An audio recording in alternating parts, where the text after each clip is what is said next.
ойымша әнді жақсы айтып шықтым деп ойлаймын. Жұбаныш аға мен ән айтып жатқан кезде аузын ашып, маған қарап отырған. Ең соңында орнынан тұрып, міне нағыз әнші деп айтты. Біздің қазақтың балаларының үні Шерхан деп айтсақ болады. Аз дауыс алам деп ойладым. 42,6%-бен Шерхан Арсан! Құттықтаймыз, Шерхан! Камиланы құшақтаған кезде менің жылағым келіп кетті. Менікі ғана ең көп дауыс жиналды. Бұл жолы да халықтың көңіліне шығуға тырысамын.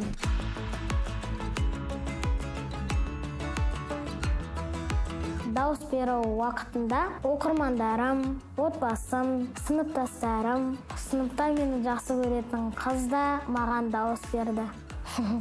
Сыныбымда бір қыз бар, ол мені қатты жақсы көреді, ол көп сөйлейді. Ол маған айтып жүретін, мен сені жақсы көремін деп. Мен кетші деп қоямын. Ол мені заблокировать етіп тастаған, мен де оны заблокировать тастадым. Ол қыз сұлу, әдемі, бірақ маған әлі ерте үлкен болуым керек. Маған әлі жұмыс істеу керек, ән айту керек. Апам да солай айтады.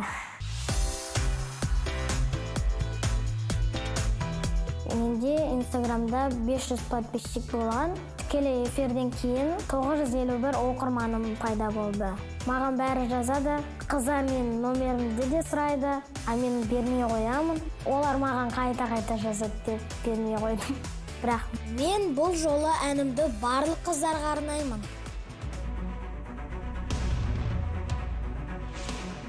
Қобалжу бар, финалға қатты өткім келеді. Арсан Шерхан, біз саған сенеміз. Жеңіс сенің қолыңда, біз саған дауыс береміз. Құрметті көрермендер, тікелей эфирде маған дауыс бергендеріңізге рахмет. Бірақ осы жолы маған көп дауыс керек. Өйткені финалға бір адам өтеді. Ол мен болуым керек. Сол үшін маған дауыс беріңіздер. Рахмет.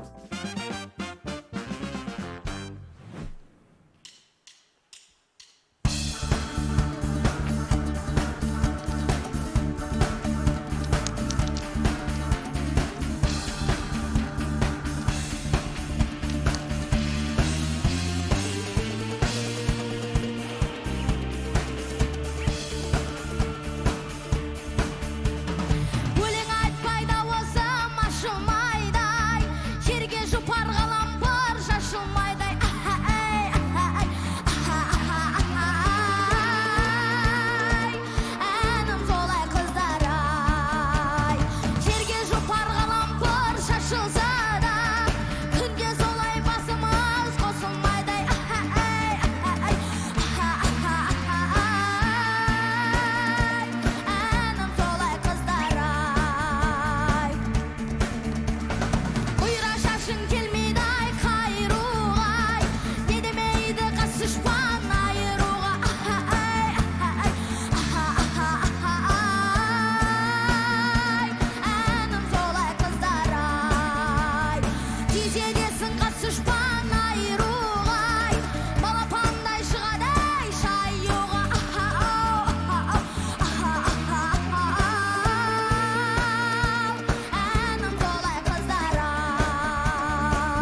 Шерхан, Арыстан, қошеметтеріңіз.